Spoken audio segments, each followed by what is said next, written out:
బెజవాడ నడిబొడ్డున అంబేద్కర్ సామాజిక న్యాయ మహాశిల్పంపై పచ్చమూకలు చీకటి దాడికి పాల్పడ్డాయి. ఏపీ సీఎం చంద్రబాబు, మంత్రి లోకేష్ ప్రోద్బలంతో భారీ విగ్రహ విధ్వంసానికి ఎల్లో గ్యాంగ్ తరలివచ్చింది. పోలీసుల సాక్షిగా అందరినీ బయటకు పంపేసి లైట్లు ఆర్పేసి బరితెగించి దుశ్చర్యకు పాల్పడ్డారు. అధికారుల సమక్షంలోనే ఉన్మాదంగా వ్యవహరించారు. సుత్తులు, ఇతర పరికరాలతో విగ్రహంపై దాడి చేశారు. సామాజిక న్యాయ మహాశిల్పం బోర్డు, మాజీ సీఎం వైఎస్ జగన్ పేరు ధ్వంసం చేశారు.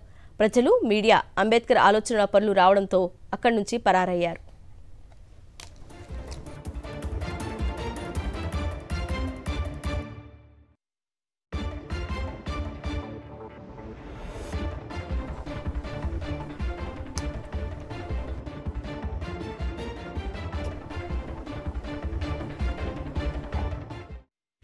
సామాజిక అభ్యున్నతి ద్వారానే దళిత వర్గాల తలరాత మారుతుందని రాజ్యాంగ నిర్మాత డాక్టర్ బాబాసాహెబ్ అంబేద్కర్ నినదించి గురువారం నాటికి సరిగ్గా 95 ఏళ్లు.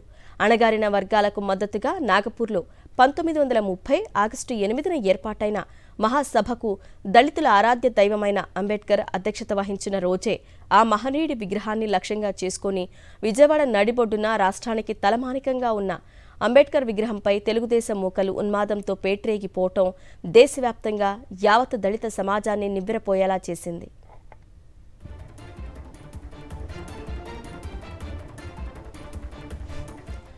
స్వయంగా ప్రభుత్వమే పూనుకొని రాజ్యాంగ నిర్మాతపై దాడికి ప్రేరేపించడం దేశ చరిత్రలో కనీ విని ఎరుగని దారుణం.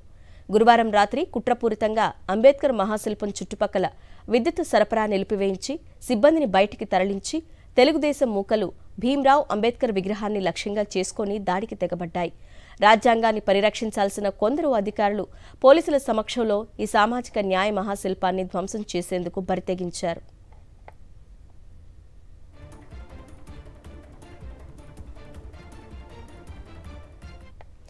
వారి మాటలను బట్టి చూస్తే ఏపీ సీఎం చంద్రబాబు, మంత్రి లోకేష్ ప్రోద్బలంతోనే ఎంపిక చేసిన కొందరు అధికారుల సమక్షంలో ఇదంతా జరిగినట్టు స్పష్టమవుతోంది.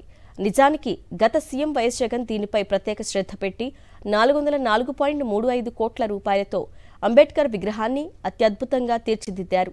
ఆయన చేతుల మీదుగా ఈ ఏడాది జనవరి 19న జాతికి అంకితం చేశారు. అధికారంలోకి వచ్చింది మొదలు పచ్చమూకలు దీనిపై కన్నేశారు. ఇందులో భాగంగానే పైనుండి వచ్చిన ఆదేశాలతో గురువారం రాత్రి 9 గంటల తర్వాత పచ్చ బ్యాచ్ రంగప్రవేశం చేసింది. అక్కడున్న వారందరినీ బలవంతంగా బయటకు పంపేశారు. అందులో పనిచేసే కొందరు సిబ్బంది ఫోన్లను లాక్కున్నారు. మరికొందరిని ఫోన్లు స్విచ్ ఆఫ్ చేసి వెళ్లిపోమ్మని బెదిరించారు. ఈ తతంగానికి పోలీసులే కాపలా కాశారు. విగ్రహం నలుమూలలా పహారా కాసి చుట్టూ గేట్లు వేసి అనుకున్న పని మొదలుపెట్టారు. అధికారుల పర్యవేక్షణలోనే ఈ దారుణానికి తెగబడ్డారు. ఇంతలో ఈ సమాచారం బయటకు పొక్కింది. ప్రజలు, మీడియా అంబేద్కర్ ఆలోచనల పరులు రావడంతో వారంతా అక్కడి నుంచి పరారయ్యారు. ఈ విషయాన్ని సిపికి తెలిపేందుకు మీడియా ప్రయత్నించినా ఆయన అందుబాటులోకి రాలేదు. మాజీ ఎమ్మెల్యే మల్లాది విష్ణు ఫోన్ ద్వారా సమాచారం ఇచ్చినా పట్టించుకోలేదు. ఘటనా స్థలికి ఆయన హుటాహుటిన చేరుకొని పరిస్థితిని పరిశీలించారు. రాష్ట్రానికే తలమానికంగా ఉన్న అంబేద్కర్ విగ్రహంపై దాడి చేయటం దుర్మార్గమని ఆయన మండిపడ్డారు. ఇలాంటి చర్యలు మంచివి కాదన్నారు. అలాగే ప్రజాస్వామ్యం ఖూనీ అయ్యిందని ప్రజాస్వామ్యవాదులు ముక్త కంఠంతో మండిపడుతున్నారు. మరోవైపు పచ్చమూకల దాడిలో అంబేద్కర్ విగ్రహ ఏర్పాటుకు గుర్తుగా అక్కడ ఏర్పాటు చేసిన బోర్డులో మాజీ సీఎం వైఎస్ జగన్మోహన్ రెడ్డి పేరుతో ఉన్న స్టీల్, మెటల్ అక్షరాలు ధ్వంసమయ్యాయి. వీటిని సుత్తులతో కొట్టి మరీ ధ్వంసం చేసినట్లు ప్రత్యక్ష సాక్షులు తెలిపారు.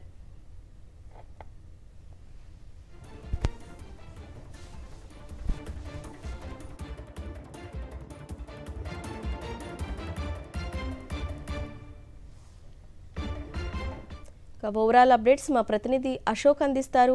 అశోక్, ఇప్పటికైనా దర్యాప్తు ప్రారంభించారా? పోలీసులు రాత్రి ఎంత ట్రై చేసినా వాళ్ళెవరూ అందుబాటులోకి రాలేదని తెలుస్తోంది. రెడ్ బుక్ రాజ్యాంగం అమలవుతోంది, అది క్లియర్ గా తెలుస్తోంది. మరి పోలీసులు దర్యాప్తు చేస్తున్నారా లేదా?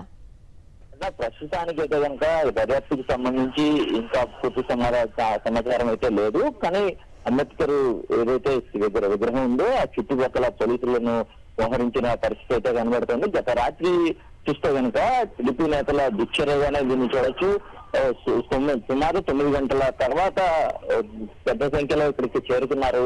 వారితో పాటు ఏదైతే అంబేద్కర్ విగ్రహానికి సంబంధించిన మాన్యుమెంట్ మీద అంబేద్కర్ మహా న్యాయ శిల్ప ఆవిష్కర్త జగన్మోహన్ రెడ్డి అని రాసిన ఏదైతే ఆ మాన్యుమెంట్ మీద రాసిన పేరుందో ఆ పేరుని తొలగించిన పరిస్థితి. మొత్తం అంబేద్కర్ స్టాట్యూతో పాటు చుట్టుపక్కల స్మృతివనంలో ఉన్న లైట్లన్నీ కూడా పూర్తిగా ఆపేశారు. ఎవరిని లోపలికి వెళ్లే పరిస్థితి లేకుండా అన్ని వైపులా కూడా పోలీసులు కూడా కాపలా పెట్టిన పరిస్థితి మనకు చాలా స్పష్టంగా కనబడుతుంది. అంటే పోలీసుల ఆధ్వర్యంలోనే ఇదంతా జరిగిందని చెప్పుకోవచ్చు. పైకి ఏపీఐఏసీ సంబంధించిన అధికారుల ఆదేశాలతో సిబ్బంది తొలగించారని వారు చెప్తున్నప్పటికీ కూడా ఖచ్చితంగా టీడీపీ సంబంధించిన కార్యకర్తలు నాయకులు మాత్రం లోపల ఉన్నారని చెప్పుకోవచ్చు. 50 మంది పైనే నిన్న ఈ ఘటనలో పాల్గొన్నట్టుగా కూడా మనకు తెలుస్తోంది. మీడియా ద్వారా సిపికి సమాచారం అందించేందుకు ప్రయత్నం చేసినప్పటికీ కూడా ఆయన అందుబాటులోకి లేదు. సరిగా స్పందించిన పరిస్థితి అయితే కనబడుతుంది.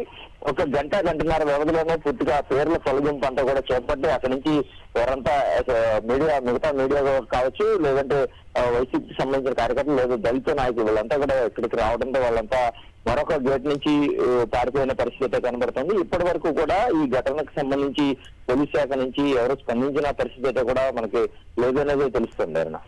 అశోక్, ఇప్పుడు వైఎస్ఆర్సీపీ సానుభూతి పరులను బెదిరించడం, వాళ్ళని దౌర్జన్యాలు చేయడము అంటే ఓకే, వాళ్ళకి పార్టీ ఎగెనెస్ట్గా చేస్తున్నారని అనుకోవచ్చు. కానీ ఇలాంటి భావితరాలకు మార్గనిర్దేశనం చేసే ఇలాంటి మహాత్ముడి విగ్రహాలు ధ్వంసం చేయటం కానీ, అలాంటి శిలాఫలకాలు ధ్వంసం చేయడం వల్ల కానీ టీడీపీకి వచ్చే లాభం ఏంటి?